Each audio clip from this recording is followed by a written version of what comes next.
Okay, so we got Professional Master of Education, your elective in science and specialising in biology. And last week we introduced our topic of biodiversity. We did a brief survey of animals, which belongs to the kingdom Animalia. Okay, we went through this hierarchical chart. Okay, origin of life produces animals at some distant past. You have those which have no true tissues, those which have true tissues. Things like sponges and corals do not have true tissues. Okay, and they belong on this branch. All other animals have true tissues. Okay, then you have animals which have radial symmetry and then bilateral symmetry. Just to recap, things which have radial symmetry are when you rotate them around like this. Okay, so this candle holder, or the top of the ink jar. Okay, so the two examples of radial symmetry, or the glass of my magnifying glass. This is radial symmetry. So they typically are round or nearly round objects. Whereas all the other animals are bilateral, which means, so looking at this mouse, this has two sides. So it doesn't necessarily mean it's flat, but they typically are. The book, okay, or anything really.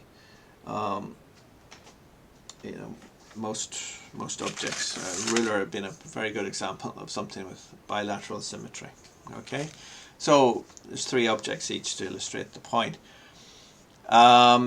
Objects with radial symmetry are the Cnidaria, which is typically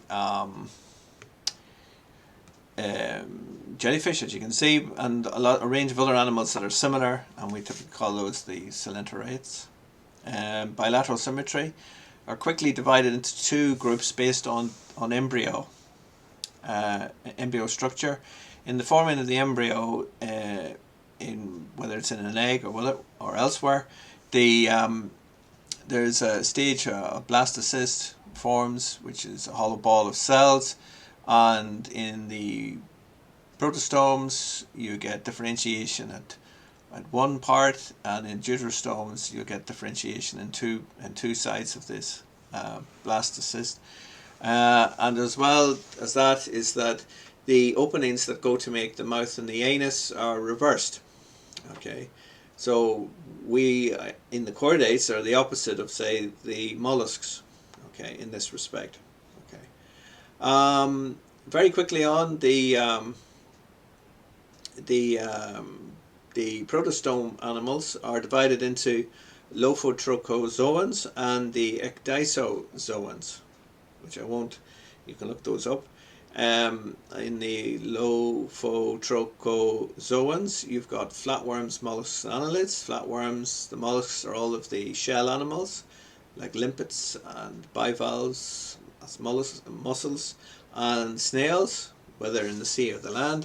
And the annelids are all of the worms which have annuli, which are they look like rings, but they're actually segmented divisions all along their body. So they're the segmented worms properly. In the ecdysozoans, you've got roundworms and arthropods. Roundworms are nematodes, which are both free-living and then parasitic. And then arthropods are all of the arthros is a joint, podos is a leg or limb, so the jointed limbed animals, and they usually have paired limbs and paired appendages. So it's their mouth parts are paired, the feelers are in their anterior region, and antennae, and then the legs. So it's not just paired jointed limbs, it's also paired appendages in the mouth parts and elsewhere. So you've got the major groups there are the crustaceans, which are almost exclusively marine, except for a number of freshwater ones, but also one solitary land group, the woodlice. The arthropods include the millipedes, which have 2 pairs of legs per segment, the centipedes, which have 1 pair of legs per segment, the insects, which have 6 legs exclusively, the arachnids, which have 8 legs exclusively. And arachnids, of course, include not just spiders, but mites, ticks, and scorpions. Okay, insects is by far the biggest group here, and the typical insects, there's so many insects that they're usually when you divide up the animal kingdom, you're looking at the phylum. So the phylum is Arthropoda, and then you look at the various classes, and the class within the phylum is Insecta, and then you look at the various orders under the class, and usually that's then where you specialize at that point. If you're studying insects, if you're an entomologist. Entomology is the study of insects. They'll basically specialize at that point on looking at on a specific order, and so you'll have, for example, if it's the beetles, it's the Coleoptera. If it's the butterflies, the Lepidoptera, and butterflies and moths rather, and so on. Okay, so there's huge biodiversity in these groups, in all of them. And they're all kind of linked to each other in food webs, in nutrient recycling, and so on. They all have roles to play in habitats, and so far the pictures are just of marine versions of them. Okay, so then the last one is the deuterostomes, just to recap from last week as well. You've got two main groups here, the Echinodermata, Echeinos, spine, dermata, skin, the spiny skinned animals. And actually these tend to have radial symmetry, but because they're deuterostomes, that's why they're placed here. Okay, they have bilateral symmetry as plankton, and they only adopt the radial symmetry when they're adults. So that is slightly different. Okay, they are deuterostomes like ourselves and a lot of other animals. They are typically the starfish. Okay, sea urchins, sea potatoes, sea lilies, a group of extinct called the stalked sea lilies. They're mostly extinct. There's just sea lilies per se, sea cucumbers, and so on. They kind of have edible terms, or everyday terms, but they're all very important groups. The chordates then is the group we belong to, and the chord, as it sounds like it's a chord, but it's not necessarily the nerve cord that gives us, because not all of them have a nerve cord. It's typically the notochord, the fake cord, which is a little strip of cartilage, which for us only exists when we are in the fetal stage, an early fetal stage. It dissipates, because what forms in its place is the vertebral column. Okay, the vertebral column is obviously all of our spinal structure and so on. And the other feature that all the chordates have is a hollow dorsal nerve tube. So all along our back, the dorsal side of us, we have a nerve tube that forms. In us, it becomes a large complex structure and becomes enclosed by the upper arches of the vertebral column. The other feature then that chordates have is the pharyngeal pouches, or clefts, which are in an embryo. They are slits along the pharynx, and in lower animals these become gills, and in the upper animals they close up, so they do to become muscle segments and so on that can become visible in later life. But the chordates that include animals which look like they belong in other groups. So, for example, there are things like sea squirts, and they look like they're some kind of jellyfish, even though they're stuck to rocks. You have things like acorn worms, which look like they're some strange kind of earthworm. You have Amphioxus, which is a small kind of, looks like a little fish-like animal, little worms, fish-like animal, and they're all kind of worth having a look at. So there's huge biodiversity, but moving away from just how things look, you'll notice that animals are divided by their embryonic history. Okay, so we're going to move into plants now. We'll just look at who started off the systematic study of biology, but in the modern sense, the systematic sense, and it would be Carl von Linné, or known as Carolus Linnaeus. And whenever you see the name of a creature written and there's an L after the name, it's his name, and that's the authority of how the name has been chosen. They're appealing to Linnaeus's authority. He's from the 18th century. Here's a page from his key of sexual system. Okay, and the sexual system was, the plants were divided up according to the number of stamens and carpels that they have. Okay, if we move into so we had the kingdom Animalia, now with the kingdom Plantae. There's been a lot of debate in the 20th century as to how many kingdoms there are. In Linnaeus's day, there were only two. You're either a plant or an animal, but now both animals and plants have been divided up into different kingdoms. But anyway, so in animals, the division is called a phylum of a kingdom. In plants, it's known as divisions, after Linnaeus. Now we have a superdivision, and we have two. What we're looking at here are all of the sporophyte plants, the plants which reproduce not by seeds, but by the production of spores. And these are the sporophytes. So what we have in the picture here, you can clearly see number 1, number 10, down here and over here are, in each corner I suppose, is the ferns, and then here to here, up there to over here are mosses. Then we have here, we have liverwort, and here these two then are lichens. So there's quite a bit of biodiversity just in huge numbers of these large groups, okay, of these plants which don't produce seeds.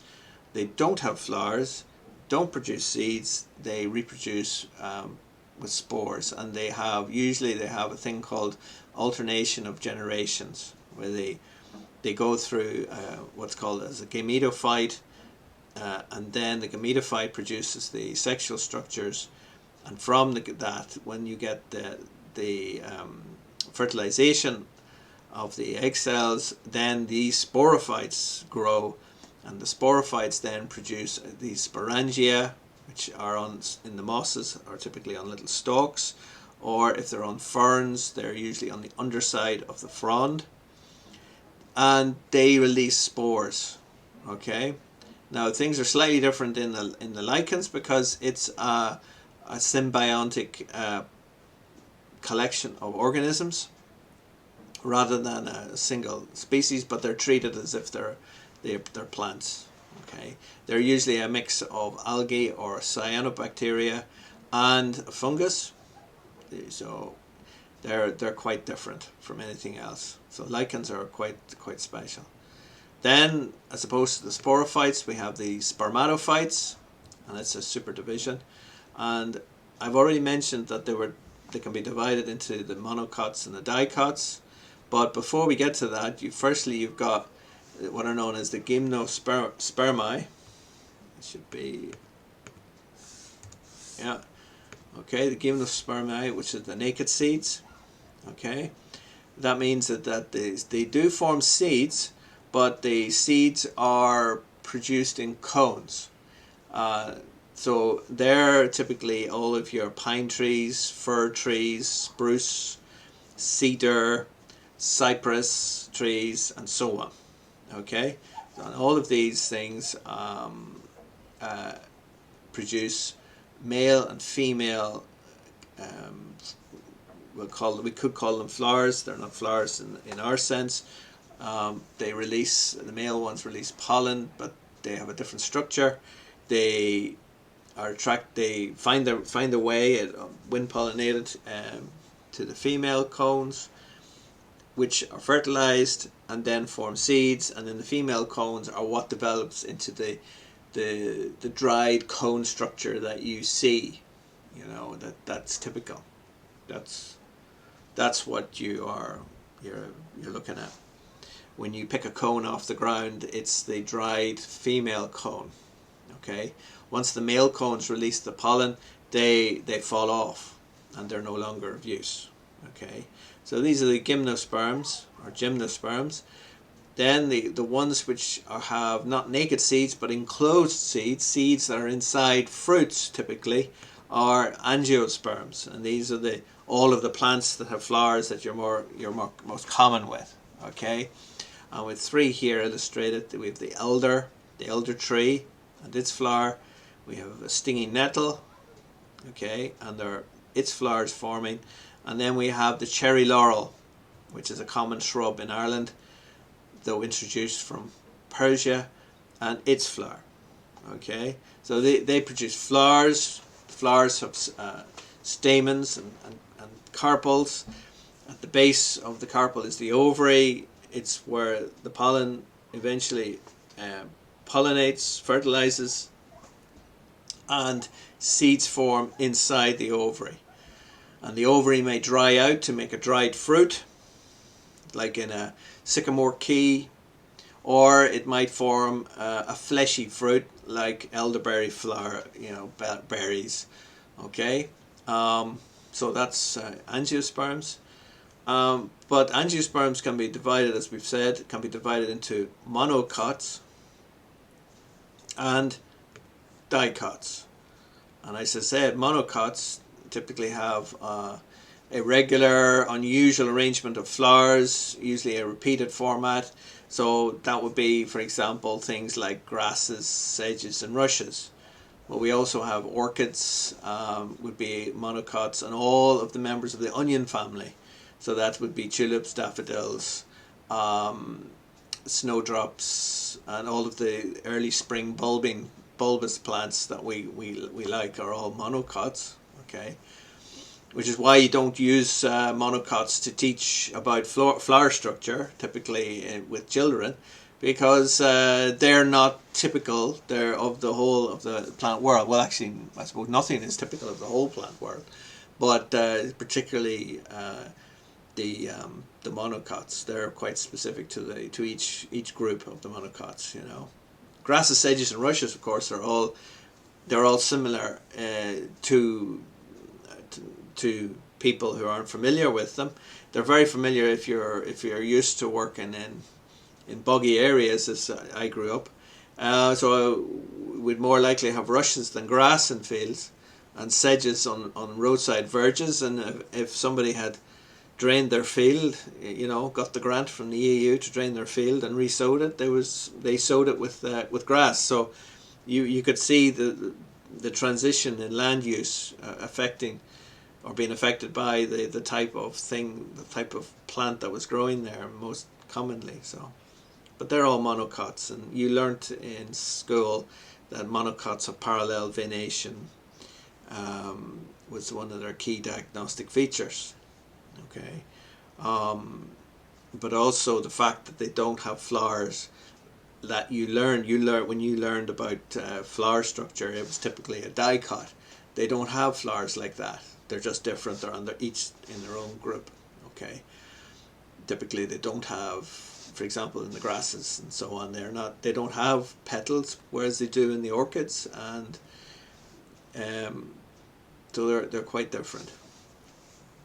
So the dicots are the ones that we're more familiar with, and in the dicots, it's quite obvious. For example, here we have stitchwort, okay, which is in the pink family, Caryophyllaceae, and we have 1, 2, 3, 4, 5 petals, okay, and in stamens we have 1, 2, well, 1, 2, 3, 4, 5, 6, and I'm guessing 7, 8, 9, 10, and we have one large ovary, and possibly what we've got is several stigmas and styles in there.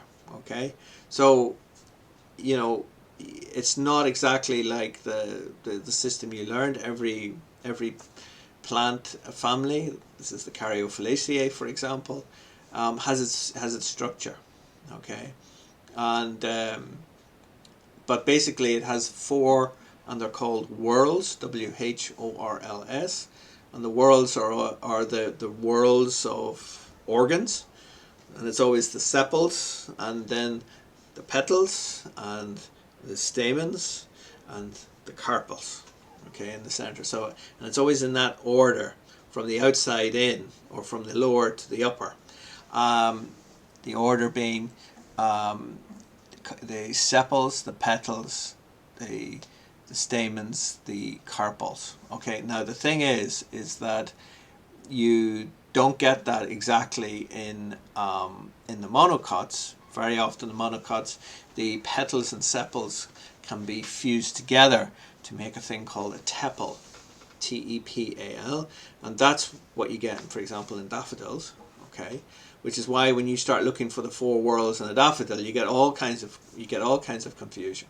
Okay, so there's again the dicots are the most diverse group of all the plants. There are more dicots than any other kind of plant. There are 100 at least families, each with their own particular set of characteristics. So it's not something you sit down and learn, but you use, for example, a key to try and work out which family is which. Okay, and you're better to stick with simple things like wildflowers, because they tend to be simple as well. Okay, and not so complicated, and not of a family of plants that you don't get in Ireland as well. So and if you know, for example, the types of activities that could do with dealing with looking at dicots is paper modeling or clay modeling of flower structure. Okay, so we've looked at animals, we looked at plants. Now we're going to move on to fungi. Okay, and the main group of fungi that are like plants is the division. And we've got 6 divisions here. Although the last 2 here are sometimes left out depending on who's dealing with it. Okay, division of Chytridiomycota reproduce using zoospores. They're motile spores which have small little whiptails. Okay, then you've got Zygomycota. They reproduce by conjugation. That's bread mold, for example. Conjugation is when the mycelium, the roots, if you like, of the fungus that's in the material or in the substrate or underground or whatever, and they meet, and then they form, say, a spore, a megaspore, and that then produces a filament, and then a sporine head, a sporangias forms on that. The zoospores are different in that they're free-living, moving spores. Okay. Then you have yeasts, which are the Ascomycota, and they reproduce by producing, basically by producing lots of more of themselves in little sacs, which then erupt, or by budding. You have then the Basidiomycota, which are all of the mushrooms and toadstools, the ones that you're familiar with. They form by, similar to conjugation, where you produce a sporangium, which releases lots of spores as a second after stage of sexual reproduction. Okay. The Deuteromycota are a whole lot of different ones that aren't known what they do, and the Oomycota, again, they're a whole group known as water moles.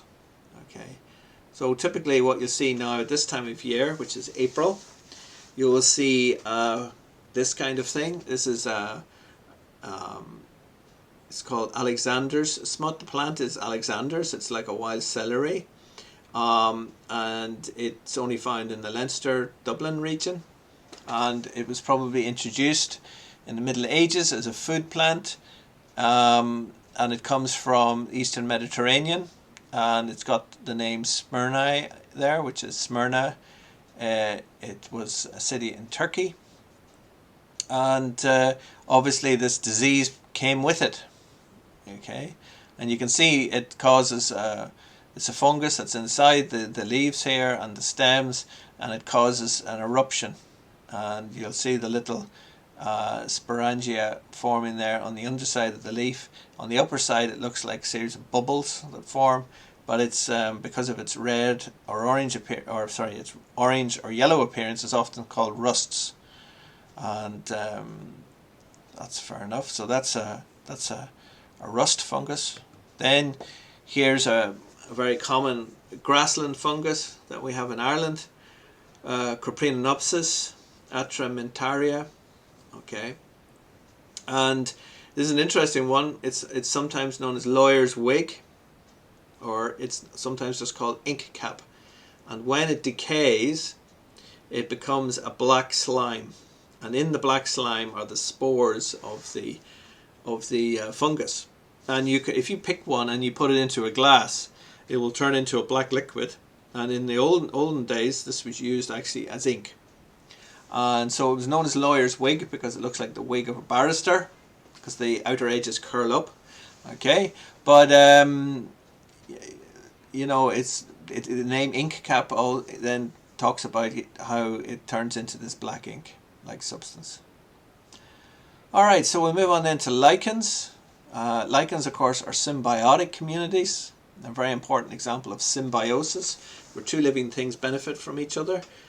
You've got possible combinations of an ascomycota fungus, a basidiomycota fungus, a chlorophyta alga, which is a green one, and a cyanobacterium, which is the blue-green alga. Okay, and then this is a herbarium specimen. This is a living specimen, and you'll see that they form not a leaf. It's called a thallus, Thallus, a thallus, and it reproduces spreading across a rock surface typically, and so on. So it's a very early form of life. Okay, so we've mentioned cyanobacteria, so we're now into the kingdom of the bacteria. Okay, bacteria includes a lot of disparate groups of living things which do not allow simple classification.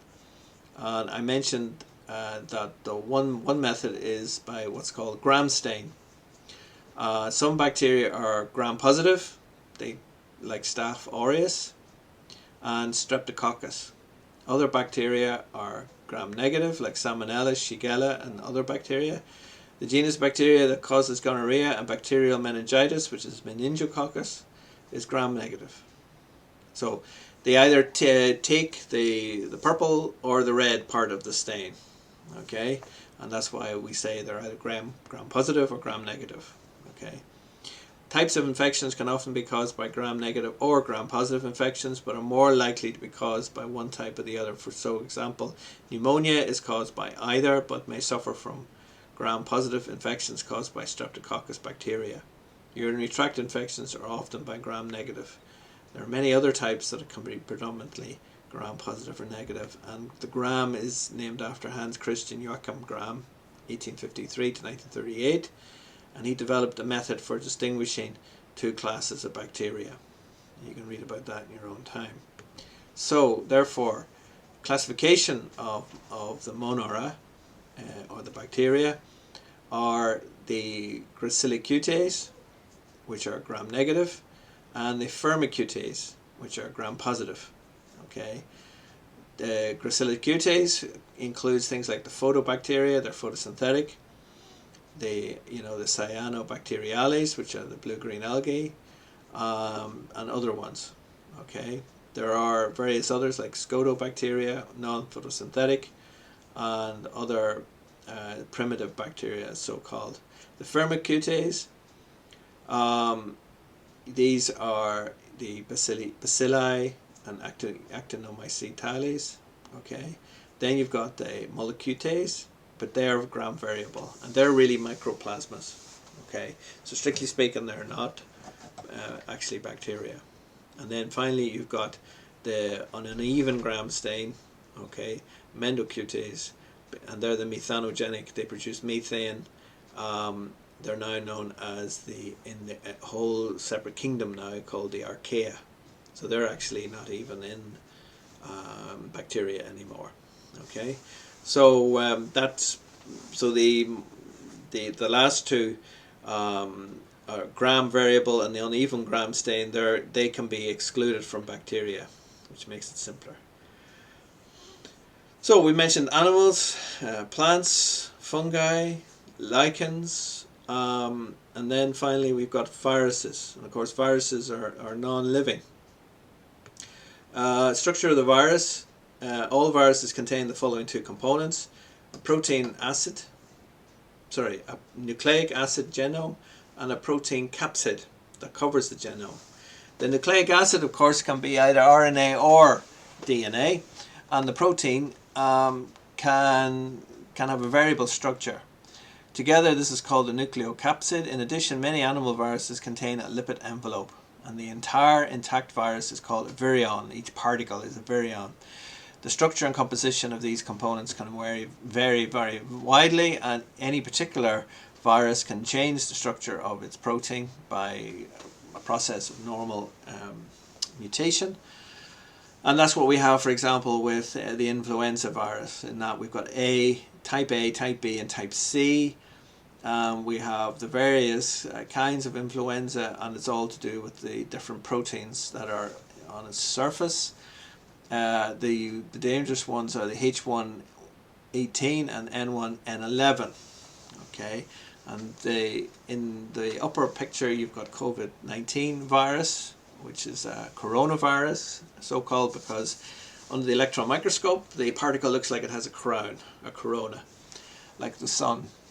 You've got your various proteins which are sticking to the outer surface, which allow the virus particle to enter your cells. So they do.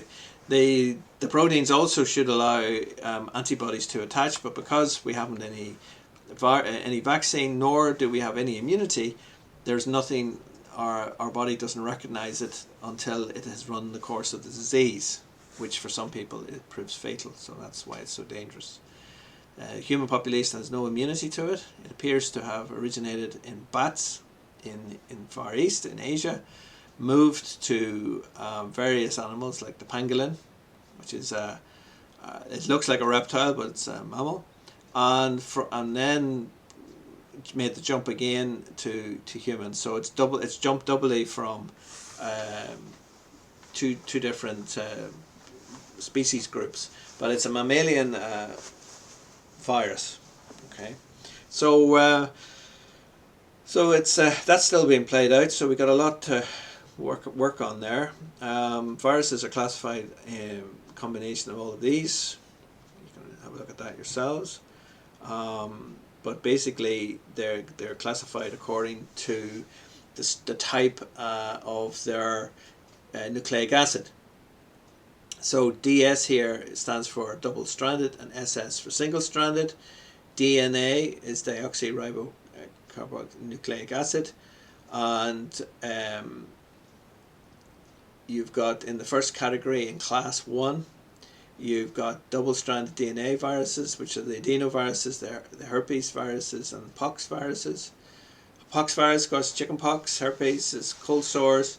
Then you've got in class 2 single-strand DNA viruses that are a plus strand, or they are sense. You have sense, antisense, and nonsense in DNA. Sense is when you work in a particular direction on the DNA strand to replicate. If you go against that direction, it's known as antisense. And of course, then if it doesn't code for anything, it's called nonsense.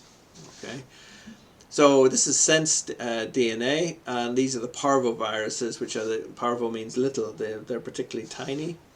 Then you've got class 3, which are double-stranded RNA viruses, the reoviruses. Then you've got the plus single-strand RNA viruses, which are sense or plus strand, and that includes the coronaviruses.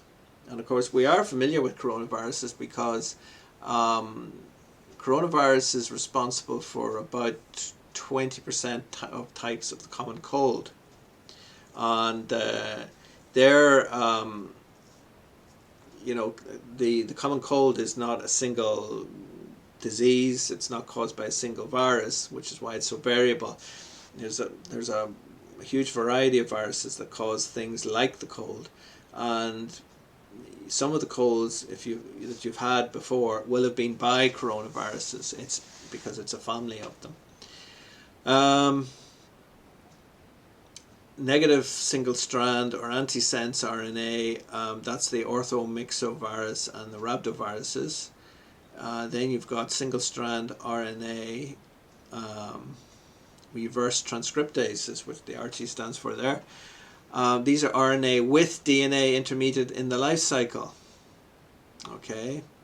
And then double-stranded DNA reverse transcriptase viruses, that's DNA with RNA intermediate in the life cycle, the Hepadna viruses.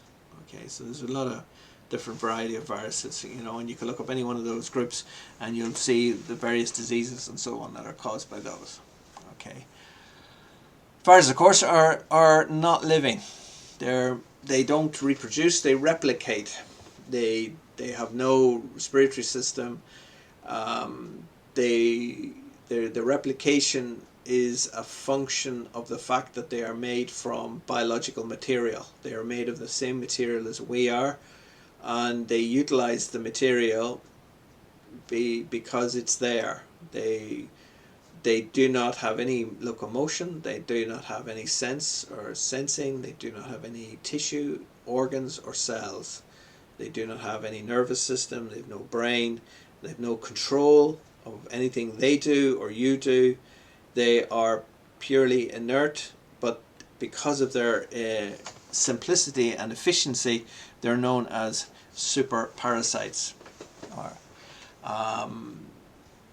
They typically, the lifestyle of a parasite is not to kill the host, it's merely to pass on. But so death as a result of having a virus or a parasite is not the best outcome, neither for the patient obviously, but certainly not for the virus, unless it has already shed the virus particles beforehand, which it does in this case. It does by being aerosolized in the aerosol that comes from your nose and your mouth when you sneeze and cough and speak, and just by and then of course we touch our face. You'll have seen me touch my face even in this lecture.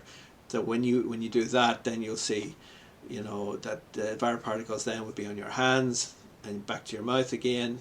So the washing of hands is seen as the best defense. Okay. All of the things we talked about, all of the living things are all composed of the same materials, and I suppose that would be then important to deal with in the next session. Okay.